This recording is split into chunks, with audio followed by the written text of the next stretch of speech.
जाट था, निश्चल दास नाम था उसका, किसान का लड़का था। उसने जब वो समझण जोगा हुआ 10-12 वर्ष का, तो उसके मन में प्रेरणा हुई कि भी हमारे जितने भी सदग्रंथ वेद गीता पुराण जो भी हैं ये सारे संस्कृत भाषा में हैं और मैं संस्कृत भाषा पढ़ूं।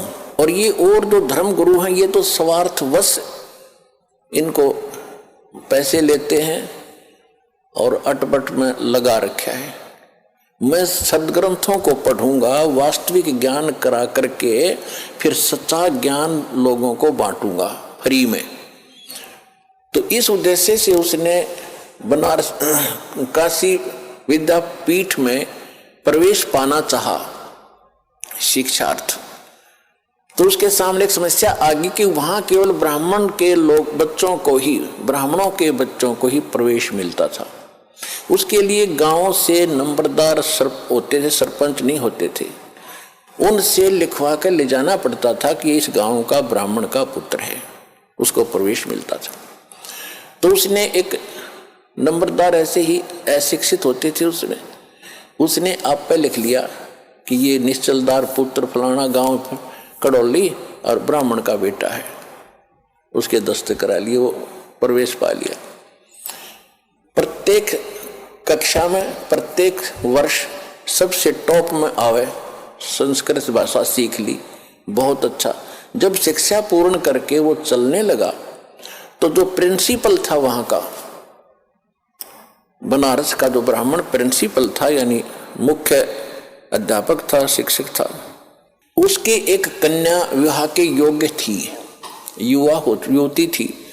उसने क्या सोचा कि इतना इंटेलिजेंट बालक है, इसने संस्कृत बहुत अच्छा सीखा है, ग्रंथों को भी खूब अच्छा पढ़ा है और ये जहां भी जाएगा इसकी वाह वाह हो जाएगी और तेरी बेटी सुखी रहेगी, यू घना धन इकट्ठा करेगा।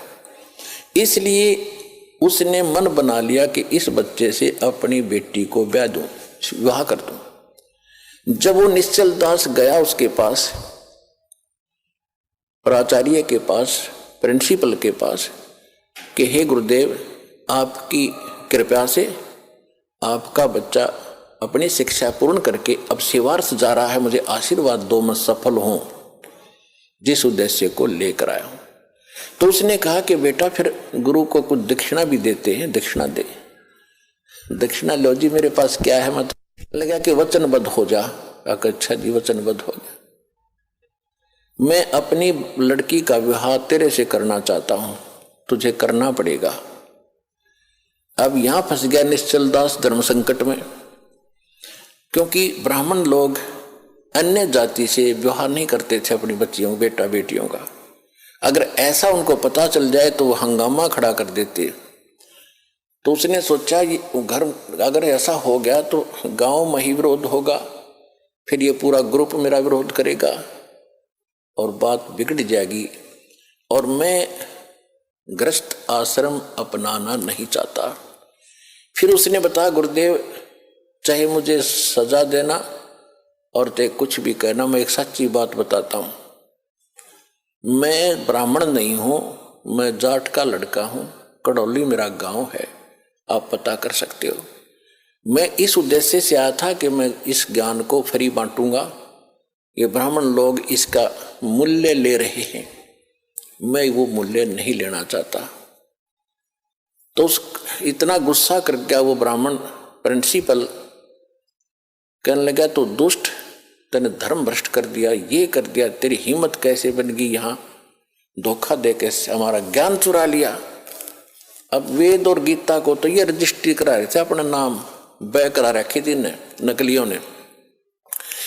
उस लड़के को कहा कि प्रतिज्ञा कर रखी है तूने? कहा जी, कि तू कभी संस्कृत भाषा का प्रयोग नहीं करेगा और किसी संस्कृत भाषा में कोई प्रवचन नहीं करेगा और जा सकता है। और तुझे श्राप दे दिया उसने कि तुझे प्रतिदिन एक बार 1 घंटा बुखार बना करेगा ताकि तेरी गलती तुझे सदा याद रहे।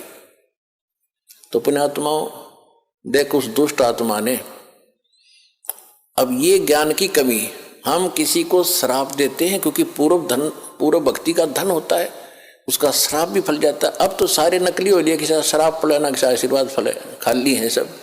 पहले अच्छे लोग होते थे, चाहे किसी जाति के थे, वो पिछले पुण्य कर्मों से परिपूर्ण होते थे, वो किसी को श्राप दे देते, उसको बुरा हो जाता, वो उसकी पूंजी खत्म होती। आशीर्वाद देते तो भी उनकी पूंजी चोरी होती, नष्ट होती कमाई। इस करके ये यही काल के जाल में उलट पुलट होकर यहीं फंस गए। अब इससे निकलने के लिए हमें ज्ञान की आवश्यकता थी। अब उस वहां से जो वो निश्चल दास जी आगे, अब उसके सामने समस्या होगी कि ज्ञान तो मैं प्रचार करूंगा लेकिन संस्कृत प्रयोग मैं नहीं करूंगा। उसने क्या किया कि फिर दादू पंथ, एक दादू साहब हुए हैं जिनको परमात्मा कबीर जी मिले थे। अब परमात्मा ने क्या किया है, वो अच्छी आत्माओं को मिलते हैं और उनको अपना कुछ झलक देते हैं जिसको ये दिखता है कि ये तेरे अनुकूल चलेगा। तो दादू जी को परमात्मा मिले, आंखों देखकर आए और फिर दादू साहब ने कबीर भगवान की बहुत महिमा गाई। लेकिन दादू जी को परमात्मा ने पूर्ण ज्ञान नहीं दिया। इसलिए नहीं दिया कि उस पंथ के लोग भी आज फिर वही गीत गा रहे होते जो आज हमने बताना था। लेकिन ये जरूर पक्का करवा दिया कि जो काशी में जो धानक थे वो परमात्मा है, जो बनारस में आए हुए थे वो मेरे सतगुरु वही है। जिन मुझको निज नाम दिया सोए सतगुरु हमारे, दादू दूसरा कोई नहीं ये कबीर सिरजनहारे। उन्होंने एफिडेविट दे दिए, विटनेस बन गए कबीर भगवान के। लेकिन आगे चल के उस पंथ में कबीर साहब का नामो निशान नहीं है। दादू पंथ में दादू जी को पूर्ण परमात्मा, दादू जी का कोई जन्म नहीं हुआ, अपने आप प्रकट हुए। इस तरह वहां मिले थे, फलान हो गया था, उसकी माँ को आशीर्वाद दे दिया था एक संत ने। तो इस तरह करके वो दादू जी को ही खुदा बनाए बैठे हैं, वो कुछ भी बनाए रहो। फिर निश्चल दास जी ने वहां दीक्षा ली, दीक्षा लेकर के फिर संत वाणी में एक निश्चल ग्रंथ बनाया। लेकिन निश्चल दास के पास भी वो ज्ञान नहीं था, वेदों के ही अटपट कर रखी है उसने। जैसा वेद गीता उसने समझा संस्कृत में, उन्हीं को फिर संत वाणी में लिख रखा है, उसमें कुछ भी नहीं। मैंने उसको खूब पढ़ा और देखा। तो कहने का भाव ये है कि पहले ये जो शिक्षा थी ये एक वर्ग के बांध रखी थी और अन्य अशिक्षित थे। परमात्मा ने इसलिए इस बुराई को अन्य समाज में नहीं जाने दे दिया कि ये कत्ती घर के रहेंगे ना घाट के। आज ब्राह्मणों को देख लो, जो भी पंडिताई करता उसका सर्वनाश हो रहा है। जो भी ब्राह्मणपना करता लास्ट में ब्राह्मणटी होगी इसकी, ये हमने खूब देखा हुआ। ब्राह्मण मतलब ये नहीं कोई जाति कास्ट ब्राह्मण नहीं है, क्योंकि हमने ज्ञान से उठना ऊपर। इन संसारिक जो बंधन हैं, सीमाएं हैं, ये ज्ञान से अपने आप टूट जाएंगी। मेरे पूज्य गुरुदेव जी स्वामी राम देवानंद जी, ये इसी हरियाणा के रहने वाले, दादरी के पास एक 45 गांव है। तो परमात्मा ने मेरे पूज्य गुरुदेव जी जो ब्राह्मण थे, जाति से ब्राह्मण थे, कर्म ब्राह्मण नहीं था, यानी ब्राह्मण ग्रुप में, ब्राह्मण समुदाय में जन्म हुआ था उनका। और वो अपना खेती थी, किसानी करते थे उनके माता पिता, और उनके भी जमीन थी 5-4 किले एकड़ जमीन उनके हिस्से में। उसके पिताजी के पास तो काफी जमीन थी, तो खुद पाली जाते थे। तो वो ब्राह्मण थे जाति के। जब उनको ज्ञान हुआ, हमारे पूज्य दादा गुरु जी उनको मिले, और मेरे दादा गुरु जी यानी मेरे गुरु जी के जो गुरु जी थे वो छावला गांव है दिल्ली में, नजफगढ़ के पास। उस छावला गांव के वो जाट थे और उन्होंने फिर काशी विद्यापीठ में, उसके बाद फिर ये हल्की हो गई थी। मतलब जैसे हमारे गुरुजी जो थे, हमारे दादा गुरुजी जाट थे और हमारे दादा गुरुजी के जो गुरुजी थे वो भी ब्राह्मण थे। और वो काशी विद्यापीठ वो पढ़ नहीं सके, उसने उन बच्चे को अपना गोद लेकर यानी अपना शिष्य बना के सर्टिफिकेट बना के भेजा कि काशी विद्यापीठ में पढ़का। तो हमारे दादा गुरुजी थे वो काशी विद्यापीठ में 4 विषय के आचार्य बन गए।